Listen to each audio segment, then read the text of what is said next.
오늘도 우리 수요 예배로 드려지는 이 베델 장막 예배 오신 것을 축복합니다. 기도하시겠습니다.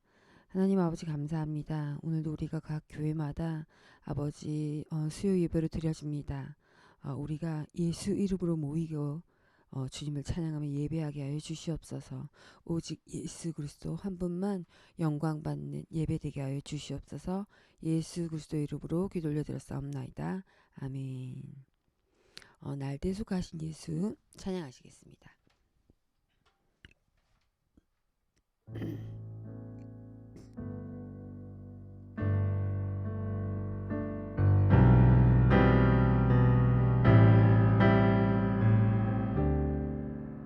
날 대속하신 예수께 내 생명 모두 드리니 늘 진실하게 하소서. 내 구주 예수여 나 구주 위에 살리라. 내 기쁨 한량 없으리. 내 갈 길이 도와소서. 내 구주 예수여 날 구원하신 예수를 일평생 의지하오니 날 영접하여 주소서. 내 구주 예수여 나 구주 위에 살리라. 내 기쁨 한량 없으리. 내 갈 길이 도와소서. 내 구주 예수여 주 십자가에 달리사 날 자유하게 했으니 내 몸과 마음을 위하여 다스게 하소서. 나 구주 위에 살리라. 내 기쁨 한량 없으니 내 갈 길이 도와소서. 내 구주 예수여. 아멘. 그리 아니하실지라도 찬양하시겠습니다.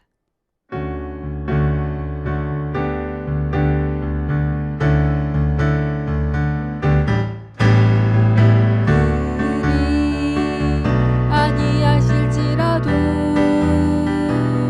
감사해요. 주님 뜻은 믿기 때문이죠. 그리 아니하실지라도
성령으로 하나님의 마음 찬양하시겠습니다.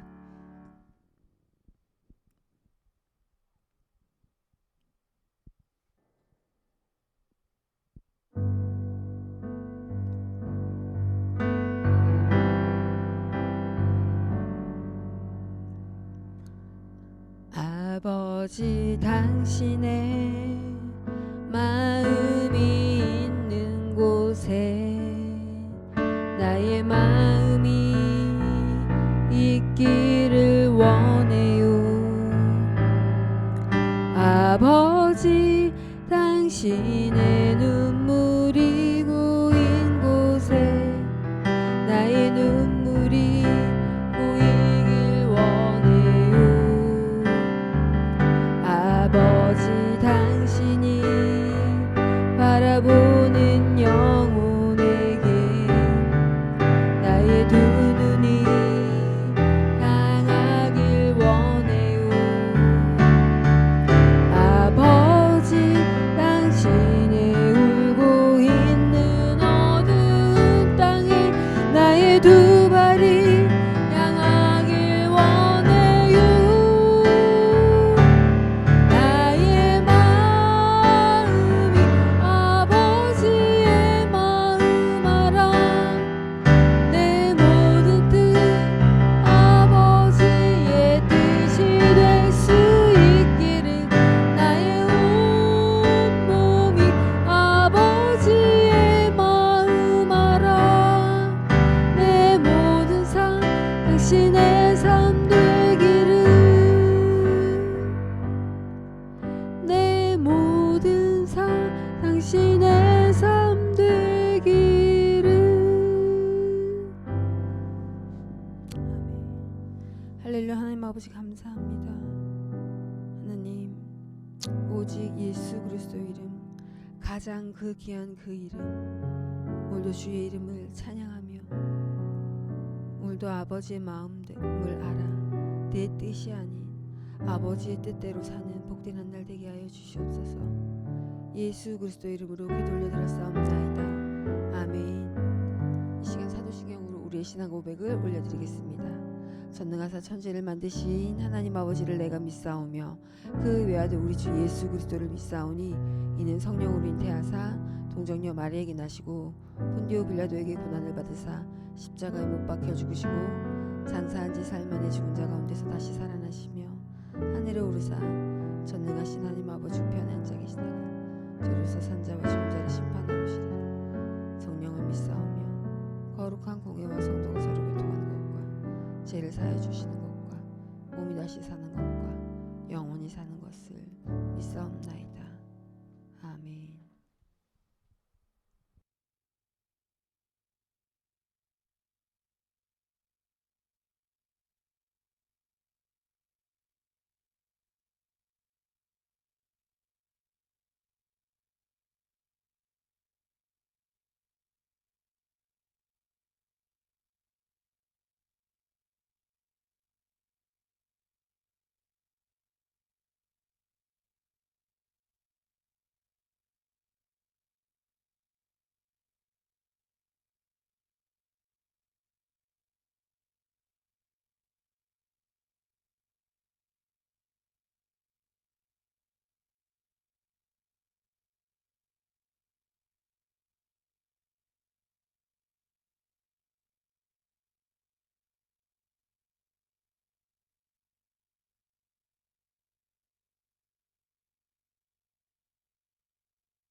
할렐루야.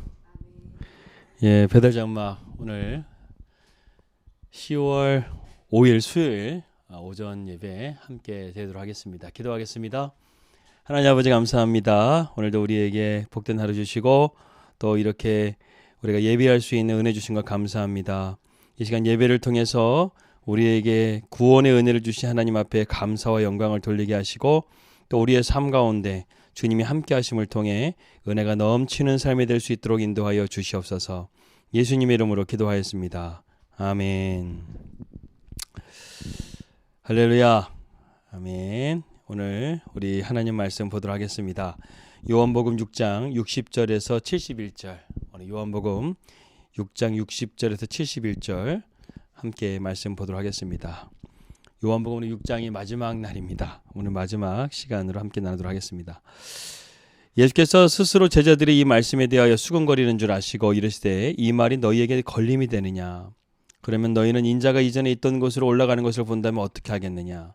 살리는 것은 영이니 육은 무익하니라. 내가 너희에게 이른 말은 영이요 생명이라. 그러나 너희 중에 믿지 아니하는 자들이 있느니라 하시니 이는 예수께서 믿지 아니하는 자들이 누구며 자기를 팔 자가 누구신지 처음부터 아심이로라. 또 이르시되 그러므로 전에 너희에게 말하기를 내 아버지께서 오게 하여 주지 아니하시면 누구든지 내게 올 수 없다 하였노라 하시니라. 그때부터 그의 제자 중에서 많은 사람이 떠나가고 다시 그와 함께 다니지 아니하더라. 예수께서 12제자에게 이르시되 너희도 가려느냐? 시몬 베드로가 대답하되 주여 영생의 말씀이 주께 있사오니 우리가 누구에게로 가오리까? 우리가 주는 하나님의 거룩하신 자이신 줄 믿고 알았사옵나이다. 아멘. 살아계신 하나님 말씀입니다. 요한복음 6장은 예수님의 네 번째 표적인 오병이어의 사건과 그리고 다섯 번째 표적인 무리를 거르신 사건이 함께 들어있는 말씀의 장이죠. 그리고 이 사건들을 통해서 예수님께서는 유대 공동체, 유대인들에게 당신이 메시아 되심을 증거하는 내용을 담고 있습니다. 그리고 더군다나 오늘 이 말씀은 어저께 우리가 59절의 말씀 보게 되면 이 가버나움에 있는 유대인들의 회당에서 예수님께서 이러한 말씀들을 강론하신 것을 우리가 보게 되죠. 특별히 오병이어 사건을 통해서 많은 유대인 추종자들이 예수를 왕으로 삼고자 하였습니다. 예수님은 정치적인 왕이 되고자 온 것이 아니라 예수님께서 말씀하시는 것은 우리의 진정한 생명이 떡이 되고 아버지 하나님께서 당신에게 주신 자녀들을 주님께서 영생의 구원으로 이끌어 가시기 위해서 이 땅 가운데 오셨다라는 사실을 분명하게 선포하셨습니다. 제가 여기서 선포라는 단어를 쓴 것은 주님이 유대인들 앞에서 이러한 말을 하는 것이 얼마나 위험한 일이었는가를 깨닫게 하고자 여러분들에게 선포라는 말을 했습니다. 예수님은 진리에 대한 이 말씀 앞에서 자신의 안위나 어떤 상황을 고려하지 않으셨습니다. 5장의 말씀 보더라도 예수님께서는 자기 그리스도의 신성에 대해서 아버지를 본 자는 나를 보았다 이렇게 하면서 그리스도의 신성에 대해서 강력하게 말씀하시죠.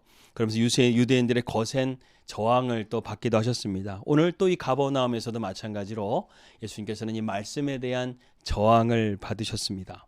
그러나 그러한 것에 전혀 아랑곳하지 않으시고 진리의 말씀 앞에서는 예수님은 타협 없이 담대하게 선포하고 있는 것을 우리는 보고 있다는 것이죠.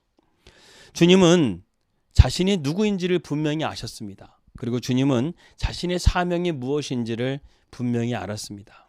신앙생활은요, 이것이 중요해요. 내가 누구인지를 알고 그리고 우리의 사명, 우리 인생의 목적이 무엇인지를 아는 것이 우리 신앙생활에 너무나 중요한 것입니다. 다른 공간복음서에서는 이러한 주님의 말씀들을 은밀하게 제자들에게만 말씀하셨지만 오늘 요한복음에서는 주님이 가버나움의 회당에서 분명하게 이들에게 선포하신 것을 우리는 보게 됩니다. 참으로 놀라운 것은요, 그들은 주님의 기적의 말씀을 직접 듣고 체험하고도 예수님을 믿지 못했다는 것이 상당히 우리에게 충격적인 모습으로 다가오게 된다는 것이죠. 이 사실을 보더라도 믿음을 갖게 하는 것이 얼마나 우리에게 어려운 일인가를 깨닫게 합니다. 그렇다고 한다면 여러분, 우리가 구원을 얻기 위해서는 어떻게 해야 될까요? 구원을 얻기 위해서는 두 가지가 이루어져야 됩니다. 첫 번째는 무엇이냐면 하나님의 약속의 보증을 우리가 받아야 된다는 것이죠. 하나님의 약속이 있어야 하고 두 번째로는 그 약속을 믿는 믿음이 우리에게 있어야 된다는 거예요. 얼핏 생각하게 되면 믿음이 먼저인 것 같지만 그것은 잘못된 생각이에요. 제일 먼저는 우리가 하나님의 약속을 먼저 받고 그 다음에 그 약속에 대한 바른 응답으로 우리가 믿음이 세워지는 것입니다. 믿음이 만들어지는 거예요. 다시 말하면 주신 약속에 대한 바른 응답이 바로 믿음이라는 것입니다. 그래서 예수님께서는 내 죄를 사했느니라라고 말씀을 하셨으면 이제부터는 내가 나에 대해서도 사함을 받은 줄로 알고 그러한 믿음으로써 삶을 살아가야 된다는 것이죠. 근데 내 죄를 사했다는 예수님의 말씀에도 불구하고 아니에요, 저는 아직도 죄인입니다, 이렇게 말한다고 하는 것은 무엇입니까? 믿음의 자세가 아니라 불신앙의 자세라는 거예요. 성경에는 이러한 말씀에 대한 바른 응답과 자세에 대한 말씀들이 많이 기록되어져 있습니다. 대표적으로 요한복음 5장에서 우리는 38년 된 안진뱅이를 주님이 고치실 때 어떻게 고쳤는지를 알고 있죠. 일어나 내 자리를 들고 걸어가라. 이렇게 주님께서 선포하시고 말씀하실 때에 이 38년 된 병자는 38년 동안 한 번도 자기가 일어날 수 없다는 생각을 가지고 있었는데 주님의 말씀을 듣고 그가 믿음으로 순종해서 어떻게 했습니까? 일어나 걸었다는 것이죠. 이것이 바로 믿음이라는 것입니다. 주님의 약속의 말씀을 듣고 그 말씀에 우리가 반응하는 것이 믿음이라는 거예요. 복음도 마찬가지입니다. 복음에는 반드시 전하는 자가 있어야 되고요. 그리고 듣는 자가 있어야 되고 그런 가운데서 믿음이 생겨나게 되는 거예요. 그리고 구원을 얻는 축복을 누리게 되는 것입니다. 사실 정말 그런 것 같아요. 전하는 자가 없으면 어떻게 복음을 들을 수가 있겠습니까? 제가 하는 날마다 기막힌 정오나 이 베델 예배도 정말로 누군가가 이 말씀을 듣고 주님을 만나게 될 수 있다고 한다면 저는 정말 너무나 기쁠 것 같아요. 정말 한 영혼이라도 이 시간 참되신 예수님을 발견하고 복음을 듣고 변화될 수 있다고 한다면 그것이 얼마나 목회자로서 가장 큰 기쁨과 보람이 된다는 것입니다. 예전에요, 미국의 뉴욕의 예전에 미국의 뉴욕 할렘가였던 브루클린의 한 목회자가 주님의 부르심을 받고 그곳으로 들어가게 됩니다. 가서 전도하기 시작해요. 그곳은 마약과 갱들로 인해서 매일 총알이 빗발치고요, 사람들이 다치거나 죽어가는 그런 아주 위험한 곳이었습니다. 많은 사람들이 이 목사님에게 이렇게 말했어요. 그곳은 소망이 없는 곳입니다. 그곳에는 다 지옥 갈 사람들만 모아놓은 곳입니다, 라고 이렇게 말했습니다. 하지만 주님께서 그곳에 가라고 하셨기 때문에 이 목사님은 매일같이 그 총알이 빗발치는 할렘가 속으로 들어가서 불행한 사람들을, 그들에게 복음을 전하고 그들에게 그 영혼들을 한 사람 한 사람씩 건져내기 시작하는 거예요. 그런데 한 사람 한 사람 그들이 복음을 듣고 변화되기 시작하는 거예요. 처음에는 그곳의 환경이 너무나 두렵고 떨려서 전도도 제대로 할 수가 없었는데 매일같이 가면서 그들을 만나다 보니까 점점 용기가 생기고 그런 가운데서 그들을 사랑으로 품을 수 있는 마음까지 하나님께서 부어주셨다는 것입니다. 그러면서 주님은 짐 샴발라 목사님에게 은혜를 주셔서요, 그곳에 교회를 세우게 하시고 그곳이 점점 변해가기를 시작했습니다. 마약을 하던 사람들이 마약을 끊게 되고 갱스터로 활동하던 자들이 회개하고 돌아와서 하나님을 찬양하는 찬양대 앞에 서게 되는 거예요. 그래서 브루클린 타버너클이라고 미국의 뉴욕에 있는 브루클린 타버너클이라는 교회가 바로 그 할렘가에 생겼는데 그 할렘가에 생긴 그 교회에 콰이어가 한 500명 정도가 되는 콰이어가 300명인가요? 500명인가요? 엄청나게 그 본당이 큰데 그 본당 뒤쪽에 콰이어가 한 300명 정도가 이렇게 400명 정도가 딱 서 있어요. 근데 거기 있는 사람들은 다 전문 음악가가 아니라는 거예요. 그 할렘가에서 마약하고 또 인생을 절망하고 포기했던 자살을 몇 번이나 하고 그런 사람들이 복음을 듣고 변화돼 가지고 하나님을 찬양하고 하나님 말씀 가운데 변화된 사람들이 하나님을 찬양하는 것이었어요. 심지어는요, 거기 있는 사람들 중에 대부분은 악보를 못 본대요. 악보를 못 보는데 매주마다 새로운 찬양으로, 놀라운 찬양으로 그들이 하나님을 찬양하는 거죠. 그러니까 어떻게 찬양을 배우냐면 데모 테이프 있죠? 그 찬양을 녹음한 테이프를 다 이렇게 보내주는 거예요. 그러면 그것을 듣고 한 주간 동안 그걸 외우는 거예요. 그걸 외우면서 그 찬양을 하나님 앞에 영광을 돌리는 것이죠. 악보도 보지 못하는 사람들이 거의 대부분이라는 거예요. 그런데 그들의 삶이 변화시켜 주신 하나님 앞에 감사하니까요, 하나님을 찬양하는 그 자리를 얼마나 기쁨으로 섬기는지를 모릅니다. 그래요, 하나님의 약속을 믿고 믿음으로 들어갔던 이 짐 샴발라 목사님을 통해서 그곳이 변화되기 시작한 거예요. 하나님의 약속을 믿고 믿음으로 갔더니 그 믿음의 역사가 놀랍게 그거 가운데 일어났다는 것이죠. 이처럼 복음은 엄청난 위력을 가지고 있습니다. 이스라엘 백성들이 가나안 땅에 들어가려 했을 때에 가나안은 그들을 철저하게 경계하고 있었어요. 하지만 하나님의 약속의 말씀을 붙들고 이스라엘 백성들이 믿음으로 전진해 나가는 거예요. 무기도 제대로 없어요. 군사적인 어떤 그러한 전략이라든가 그런 군사적인 어떤 계획 같은 것들이 전혀 없어요. 하나님께서 가라 하시면 가는 거예요. 그럼 하나님께서 항상 이렇게 말씀하시죠. 가라, 내가 이 백성들을 너희 손에 붙였느니라. 그러면 이기는 거예요. 그들이 아무리 어떤 규모나 어떤 군사적인 능력이 탁월하다 할지라도요, 하나님을 이길 수가 없는 거예요. 그래서 날마다 기막힌 정오에서 우리가 여호수아 말씀 보고 있는데 거기서 아모리 족속 5왕들이 이스라엘과 기브온을 치려고 덤벼들게 되죠. 그들은 처음에는 기브온만 징벌하려고 했었는데 자기들의 군사가 규모가 어마어마하게 크니까 기양한 거 기브온 족속을 넘어서서 이스라엘까지 우리가 점령해 버리자. 그들을 무찔러 버리자. 이렇게 당당하고 기세 좋게 전진해 나갔어요. 기브온으로 가가지고 전쟁을 하러 갔어요. 그런데 하나님께서 이 이스라엘 백성들과 함께 하심을 통해서 그들이 전멸을 하게 됩니다. 그리고 막벨렉으로 숨어 들어갔던 아모리 족속의 5왕들은 여호수아 앞에서 처참하게 목이 밟혀 죽어요. 이렇게 그들이 하나님 말씀 앞에서 믿음으로 나가게 될 때 이렇게 놀라운 진정한 승리를 맛보게 된다는 것입니다.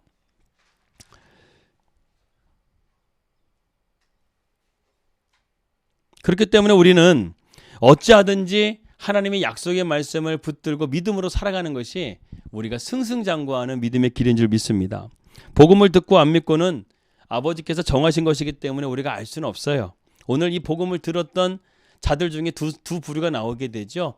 이 회당에서 예수님을 따랐던 추종자들은 이 말씀을 듣고 대부분 다 떠나지만 누가 남아요? 예수님이 12제자들이 남아요. 그러면서 그들이 뭐라고 말합니까? 이 영생의 말씀이 주님께 있는데 우리가 어딜 가겠습니까? 그러나 이 말씀의 복음을 듣고 주님의 기적과 표적을 경험한 이 유대인들은요, 주님을 버리고 물러나가 버려요. 이것이 우리가 복음을 듣고 믿고 안 믿고는 우리의 뜻에 결정되는 것이 아니라 하나님의 뜻에 결정된다는 사실을 우리는 보게 된다는 것입니다. 그러나 우리는 어떻게 되죠? 우리는 하나님께서 예정하신 자가 누군지를 몰라요. 그렇기 때문에 우리는 모든 사람에게 복음을 증거하는 거예요. 때를 얻든지 못 얻든지 우리가 복음을 증거함을 통해서 그 가운데 복음을 듣는 자는 하나님의 택함을 받은 자는 복음을 듣고 반응하고 믿음으로 돌아오게 된다는 것이죠. 여기에 묘한 복음의 아이러니가 항상 들어있습니다. 이 목회자들이 전하는 설교를 듣고도 믿는 자는 믿는다는 것이죠. 예수님의 이 말씀을 듣고도 믿지 않는 자가 있는가 하면 예수님보다 우리는 많이 부족하죠. 연약하죠. 그런데 이런 목회자의 설교를 듣고도 믿는 자가 있다는 것 자체가 기적이라는 것이죠. 병원에서 환자를 고치지 못하고 말씀만 전해도요, 믿는 자들은 믿더라는 거예요. 이것은 무엇을 말하는 것입니까? 앞에도 말씀드렸다시피 이적이라는 것은 믿음을 만들지를 못해요. 성경에 보게 되면 예수님은 죽은 자를 3번이나 살리셨어요. 죽은 나사로를 장사한 지 4일 만에 시체가 썩는 냄새가 나는데도 불구하고 예수님은 죽은 자들을 살려내셨어요. 이렇게 기적을 보여주었는데도 불구하고 이스라엘 군중들은 예수님을 십자가에 못 박는데 동의해버리자는 것이죠. 오늘 6장 60절과 67절 말씀 보게 되면 이런 말씀이 있습니다. 제자 중 여럿이 듣고 말하되 이 말씀은 어렵도다. 누가 들을 수 있느냐. 맞아요. 주님의 말씀은 어려워요. 그러나 우리가 주님의 말씀이 어렵다고 해서 우리가 포기해버려서는 안 되죠.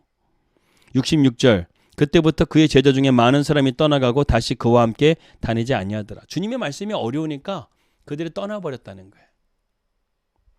이러한 자들은요, 안이감만 못합니다. 믿음의 길을 안이감만 못하는 거예요. 믿음의 길을 한번 우리가 가기로 했다고 한다면 끝까지 가는 거예요. 예수님의 생명의 말씀을 듣고도 깨닫지 못했다고 해서 우리가 지금 당장은 깨닫지 못한다고 해서 우리가 낙심할 거 없어요. 어느 날 순간에 성령께서 우리의 마음에 감동을 주시면 그 말씀이 깨달아지기 시작하는 거예요.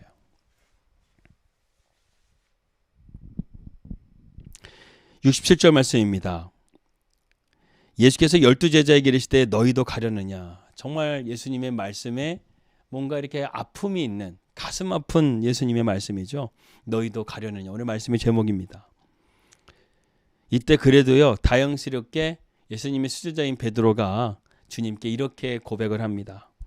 시몬 베드로가 대답하여 이르되 주여 영생의 말씀이 주께 있사오니 우리가 누구에게 가오리까? 우리가 주는 하나님의 거룩하신 자이신 줄 믿고 알았사옵나이다. 이렇게 말했습니다. 베드로의 바른 응답에 주님은 아마도 위로를 받으셨을 거예요. 예수님은 자신의 살과 피를 먹고 마시며 나를 통하지 않으면 영생을 얻을 수 없다라는 이 귀한 복음의 진리의 말씀을 우리에게 전해주셨는데 군중들은 이해하기가 어렵다고 하면서 물러가 버렸다는 것이죠.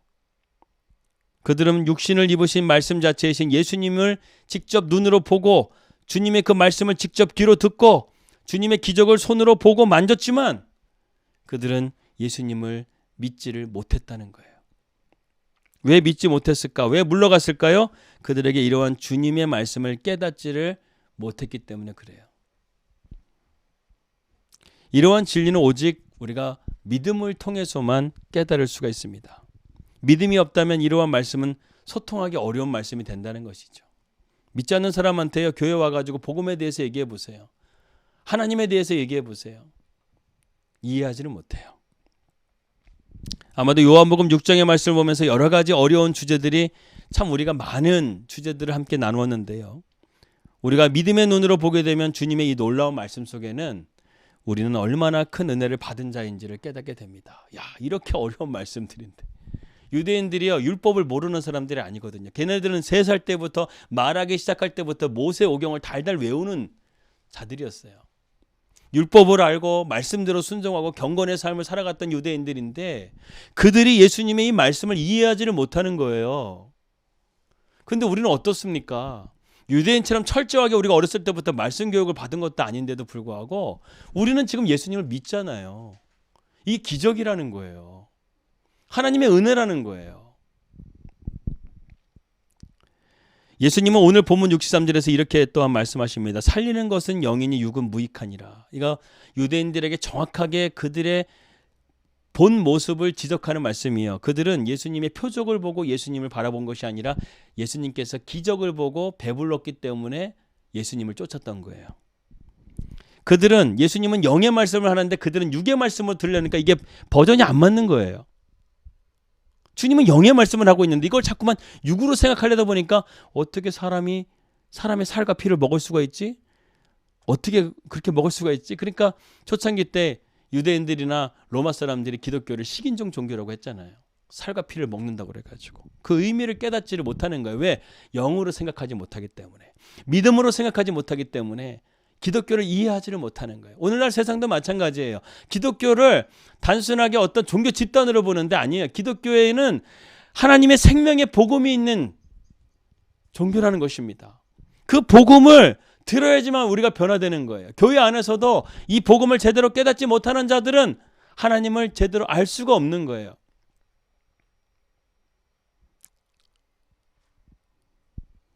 저희 어머니가요, 거의 한 40년, 50년 거의 신앙생활을 40년 신앙생활을 하시는데 이 초등학교를 못 나오셔가지고 이제 책을 못 읽으셨어요. 성경을 못 읽으셨어요. 그래서 우리 어머니가 학교를 그때 초등학교를 집에서 안 보내줘가지고 그 학교 문 앞에서 하루 종일 눈물 흘리면서 그 문 앞에서 울었다고 하시는 거예요. 근데 그 어머니가 이제 나이가 드셔가지고 노인학교라는 노인대학 같은 그런 게 있잖아요. 거기서 이제 초등교육부터 지금 중등교육까지 어머니가 지금 이제 과정을 밟고 계시는데 초등교육부터 국어를 완전히 마스터를 했어요. 마스터를 해가지고 예전에는 성경을 막 그냥 글자로 그냥 발음만 할 줄 알았지 단어의 뜻을 이해를 못 하셨어요. 부지런히 읽으셨어요. 진짜 막 성경을 어떻게든 하면서. 그래서 어머니는, 저희 어머니는요, 성경을 통해서 국어를 깨우치셨어요. 누구도 가르쳐 주시를 못하세요. 저희 어머니는 심지어는요, 이 산수도 잘 못하셨어요. 동계산 잘 못하셨어요. 근데 열심히 공장에서 일하시고 벌어서요, 항상 자녀들에게 이렇게 퍼주셨어요. 국어를 성경을 통해 깨달았는데 단어를 모르니까요. 어머니는 성경을 들어도 그냥 무슨 뭐가 뭔지를 모르시는 거예요. 그런데 학교를 다니면서요. 꾸준하게 다른 사람들은 막 어머니는 그 과정들을 막 3년 과정, 4년 과정 이런 과정들을 겪으시면서 끝까지 공부를 하셔가지고 어머니가 이제 국어를 완전히 마스터하신 거예요. 그래서 이제 막 에세이도 쓰시고 또 시도 쓰시고 막 이제 그렇게 하시죠. 단어의 의미를 아니까. 단어의 의미를 알면서 성경을 보니까 어머니가 성경이 너무 재밌는 거예요. 말씀의 내용이 이해가 되니까 너무 재밌는 거예요. 여러분 그런 거예요. 우리가 말씀을 처음에는 잘 이해를 못하지만 계속해서 읽고 부지런히 그 말씀의 의미를 깨닫게 되면요. 그 말씀 안에 깊은 하나님의 은혜들을 우리가 건져낼 수가 있다는 것이죠. 그래서 내 말씀이 로고스의 말씀은 우리가 이렇게 일반적으로 보는 문자적인 말씀이라고 한다면 레마의 말씀은 이 말씀 속에 깊이로 들어가는 거예요. 그래서 성령께서 내 안에 감동을 주셔가지고 한 절의 말씀이 오늘 말씀과 같이 너희에게 걸림이 되었느냐. 이 말씀이 걸림이 되는 거예요. 그래서 그 말씀 속에서 계속 곱씹고 되새기는 되새김질을 함을 통해서 그 말씀이 내 안에 살아 역사하는 말씀이 되는 것이죠. 우리가 언제까지 그냥 엄마의 젖만 먹겠습니까? 이제는 장성하게 되면 단단한 음식을 우리가 씹어 먹어야 되죠. 그것을 먹고 되새기면서 또 못 생기게 되면 되새겨가지고 다시 씹고 생기고 되새기고 다시 소가 6번을 되새김질을 한다지 않습니까? 그렇처럼 우리가 말씀은요, 이 생명의 말씀은 우리가 계속해서 읽고 되새기면서 그 말씀의 진리를 깨달아야 된다는 것이죠. 여러분, 그렇기 때문에 예수님은 지금 영의 말씀을 하고 있는데 이 유대인들은 육의 생각으로 이 말씀을 받다 보니까 이해하지 못했어요. 그래서 다 떠나버렸어요. 그들은 예수님께서 혁명을 일으키시고 자기들의 나라의 독립을 일으키기를 원했지만, 정치적인 예수를 원했지만, 주님은 그것이 아니라 나는 너희들에게 진정한 생명을 주기 위해서 왔더라고 계속해서 말씀하고 있는 것입니다. 여러분, 유대인들에게는 이런 전설이 내려오고 있습니다. 이 가룟 유다에 대한 전설인데, 가룟 유다가 예수님께서 이렇게 능력이 많으신데 사람들이 그렇게 왕이 되기를 원하시는데 예수님께서 아무런 액션을 취하지 않자 가룟 유다가 예수님을 코너로 몰게 되면 예수님께서 이러한 행동들을 예수님께서 코너로 몰게 되면 십자가에 못 박게 하게 되면 그때 예수님도 할 수 없이 왕이 되어야 되겠다 이렇게 생각하실 거라고 생각을 하고 예수님을 팔았다고 그래요. 이게 전설입니다. 이거는 믿거나 말거나예요. 그런데 뜻밖에도 예수님은 말없이 가룟 유다의 생각과는 다르게 십자가를 지셨다는 것이죠. 가룟 유다는 말할 수 없는 고통으로 자살까지 이르게 되었다는 것입니다. 그러한 예수님을 팔아넘긴 자신의 잘못 때문에. 당시 가룟 유다가 이런 정치적인 성향이 있었기 때문에 충분히 그럴 법한 해석이라고 생각이 저는 들기도 해요. 그런데 이처럼 세속적이고 육적인 사람들은 예수님을 절대로 이해할 수가 없는 거예요. 심지어는 예수님의 제자였던 가룟 유다도 예수님을 이렇게 이해하지를 못했어요. 아니 오히려 이러한 예수님을 보면 그들은 이 가룟 유다는 더욱더 실망만 했을 것입니다. 우리들의 육신적인 모습으로 예수님을 생각하게 되면요, 우리도 이렇게 예수님에게 실망할 때가 있어요. 내 기도 응답해 주지 않으셔서 실망할 때가 있어요. 저도 마찬가지예요. 저도 막 간절하게 기도하는데 주님께서 내 기도를 응답하지 않으시게 되면 실망하게 되고 낙심하게 되더라고요. 근데 이건 육신적인 생각이에요. 이거는 정말 잘못된 생각이에요. 오히려 주님께서요, 우리의 영혼을 얼마나 깊이 들여다보고 계시고 우리에게 얼마나 무엇이 필요한지를 다 알고 계시는 주님이신 거예요. 여러분, 육신을 한번 보십시오. 육신을 보더라도 육신이라는 것은 몸은 일단 죽고 나면 영혼이 없는 몸이 되죠.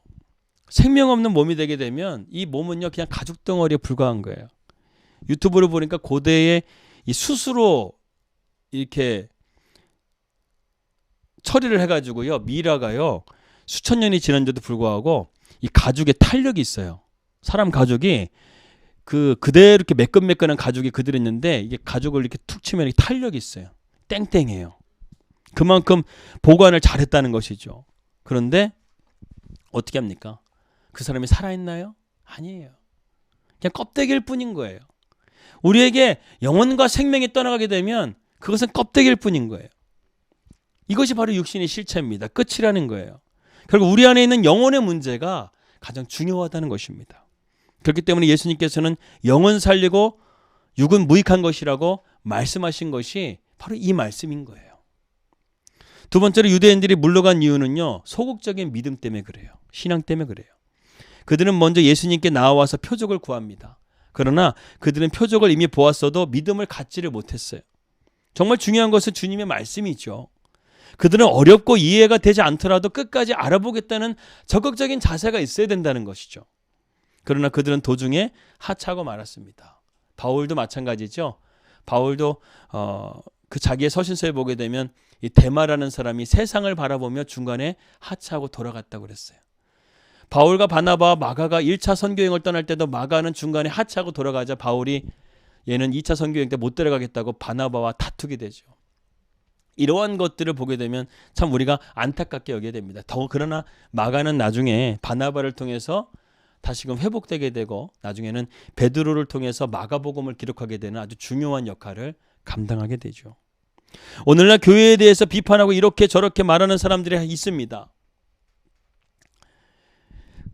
그러면 저는 그들에게 이렇게 한번 말하고 싶어요. 당신은 과연 얼마나 성경을 보았습니까? 당신은 정말 얼마나 말씀을 알고 있습니까? 대부분의 이런 사람들, 비판하는 사람들을 보게 되면 성경을 제대로 읽지 않았거나 아니면 깊은 의미를 깨닫지 못하고 지식적으로만 비판적으로만 말씀을 읽은 사람들이에요. 여러분 성경을 잘 읽어야 돼요. 요즘에는 이 무지개 신학이라고 해서 동성애자들을 옹호하는 신학이 생겼어요. 동성애자들에게 이런 신학을 공부해서 동성애자들에게 목사 안수까지 주는 교단이 생겼어요. 그들의 교리를 보게 되면요, 홈페이지 들어가게 되면 그런 교리들이 있다고 저는 보진 않았는데 들었는데 홈페이지에 정말로 기가 막히게 말씀을 짜집기를 해가지고요, 동성애자들을 예수님께서 인정해 주시고 하나님께서 인정해 주셨다는 그런 부분들을 해석을 하는 거예요. 성경은 이렇게 우리가 잘못 해석하게 되면 오류에 빠지게 되고 말씀을 잘못 이해하게 되면 비판적인 사고만이 자라날 뿐이라는 거예요. 오직 성경은 믿음의 눈으로 봐야 돼요. 성령의 감동으로 우리가 말씀을 깨달아야지만 우리가 진리를 깨닫게 되지, 이 말씀을 통해서 초점을 맞추고 있는데 그 초점이 뭔지 아십니까? 바로 이 말씀의 초점은요, 예수 그리스도예요. 창세기부터 요한계시록까지 이 창조와 심판 사이에 이 예수 그리스도가 없이는 우리는 그곳을 갈 수가 없다는 것이죠. 그래서 예전에 새롭게 하셔서 간증하셨던 어떤 여자 전도사님 말씀이, 그분이 삶의 경계 가운데서 그 수술 가운데서 잠깐 이렇게 천국과 지옥을 보고 오셨는데, 천국과 지옥이요 딱 계단 하나 차이라네요. 계단 하나. 이 계단이 이렇게 천국까지, 하늘과 천국으로 가는 계단인데 그 계단이 한 칸이 부족하더라는 거예요. 근데 그 한 칸을 넘어갈 수가 없는 거예요. 그것을 넘어갈 수 있는 유일한 것은 예수 그리스도. 내가 너희의 누구든지 나를 말미암지 않고는 아버지께로 올 자가 없다, 이렇게 말씀하시잖아요. 그 말씀처럼 예수님을 우리가 통하지 않고서는 우리가 하나님 나라에 갈 수가 없다는 거예요. 그렇기 때문에 성경은 예수 그리스도를 누구보다 중요하게 말씀하고 있는 것입니다. 여러분, 성경은요, 목회자인 저에게도 상당히 어려운 것은 마찬가지예요. 솔직히 지금 열왕기서의 말씀을 나누고 있지만 저에게도 참 어려운 말씀이 열왕기서 말씀입니다. 하지만 이렇게 몇 달을 씨름하고 보니까요, 열왕기서의 말씀이 보이기 시작하는 거예요. 어렵다고 틀리다고 우리가 쉽게 포기하지 말아야 됩니다. 우리가 말씀을 소화하기 어렵다고 쉽게 내려놓지 말아야 됩니다. 육신적인 생각에 사로잡히게 되면 우리는 영의 생각을 이해할 수가 없어요. 그렇기 때문에 우리가 계속해서 말씀을 듣고 기도하고 경건의 삶을 통해서 육의 때를 벗겨내야 돼요. 그것이 벗겨지고 하나하나씩 벗겨지게 되면 우리의 마음과 우리의 영은 점점 갈수록 하나님께 가까이 다가가게 되는 거예요. 그럼 하나님의 음성이 들리는 거예요. 모세는 하나님의 말씀을 듣기 위해서 산으로 올라갔어요. 그렇다고 해서 우리가 뭐 다 산으로 올라가라는 건 아니지만 우리 영혼이 올라가야 될 산이 있어요. 하나님을 만나기 위한 자리가 있어요. 그 자리로 나아가는 것입니다. 결론입니다. 은혜라는 것은 무엇일까요? 하나님의 말씀이 잘 들려지고 그리고 그 말씀을 잘 듣고 우리가 말씀에 잘 반응하고 믿음으로 순종하는 것이 바로 하나님의 은혜의 결과인 것입니다. 우리에게 주신 말씀을 받아들이게 되는 것도 은혜이고 우리가 믿음으로 살아갈 수 있도록 우리의 삶을 지켜주시고 보호해 주시는 것도 하나님의 은혜 안에 있는 것이죠. 64절 말씀입니다. 그러나 너희 중에 믿지 않은 자들이 있느니라 하시니 이는 예수께서 믿지 않은 자들이 누구며 자기를 팔 자가 누구신지 처음부터 아심이라. 예수님은요 믿는 자와 안 믿는 자를 다 알고 계셨어요. 가룟 유다가 자기를 팔 것도 다 알고 계셨어요. 그러나 주님께서는 끝까지 자기에게 다가오는 자들을 외면하지 않으세요. 그러나 그들이 믿음을 갖기를 주님은 간절하게 원하신다는 것이죠. 주님은 이미 믿지 않는 자들과 믿지 않는 자들을 다 아시고 계십니다. 그렇기 때문에 우리가 하나님의 말씀을 듣고 믿음을 받아들인다는 사실이 우리에게는 정말 기적인 거예요. 하나님이 미리 아셨다고 한다면 우리는 하나님이 우리를 믿지 않는 자라고 아셨다고 한다면 우리는 죽었다 깨어나도 주님 믿지 못해요. 근데 우리가 믿음의 자녀로서 하나님께서 예정하셨기 때문에 우리가 하나님의 자녀가 된 줄을 믿습니다. 베드로가 예수님에게 이렇게 말씀하죠. 영생의 말씀이 계시면 우리가 어디로 가겠습니까? 이 말씀을 원어로 보게 되면 레마타, 조에스, 아이오니온, 에케이스 이렇게 헬라어로 말했습니다. 이것을 직역하게 되면 당신이 영생의 말씀을 가지고 있습니다. 이렇게 번역할 수가 있어요. 이 말을 좀 더 쉽게 해석하면 영생의 말씀을 당신이 가지고 있기 때문에 나는 다른 데로 갈 수가 없습니다. 이런 뜻이에요. 누군가는 말씀을 듣고 물러갔지만 누군가는 영생의 말씀을 깨닫고 주님께 더 찰싹 붙게 되었습니다. 여러분들은 어디에 서 있겠습니까? 예수님의 참 생명의 떡이라는 사실을 믿으십니까? 영생을 주시는 참된 주님이심을 믿으십니까? 그분의 말씀을 믿으십니까? 그렇다면 오늘도 우리는 주님을 붙들고 주님을 쫓아가는 그런 믿음의 삶을 살아야 될 줄을 믿습니다. 말씀만으로 만족하고 말씀의 능력 그 안에서 충만한 오늘도 복된 하루가 되시기를 주님의 이름으로 기도합니다. 기도하겠습니다. 아버지 하나님 감사합니다. 오늘 우리가 요한복음 6장의 말씀을 결론을 내리면서 생명의 주여 우리의 삶의 진정한 소망이 되시는 예수 그리스도를 우리가 믿을 수 있는 이 믿음을 주신 것이 얼마나 기적이고 감사한지를 깨닫게 됩니다. 주님, 베드로의 고백처럼 생명의 말씀이 주님께 있기 때문에 우리는 다른 곳으로 갈 수가 없습니다. 우리의 삶이 지치지 말게 하시고 우리에게 날마다 새 힘을 주셔서 믿음의 길을 끝까지 완주할 수 있도록 인도하여 주시옵소서. 예수 그리스도 이름으로 기도하였습니다. 아멘. 주기도문으로 예배를 마치겠습니다.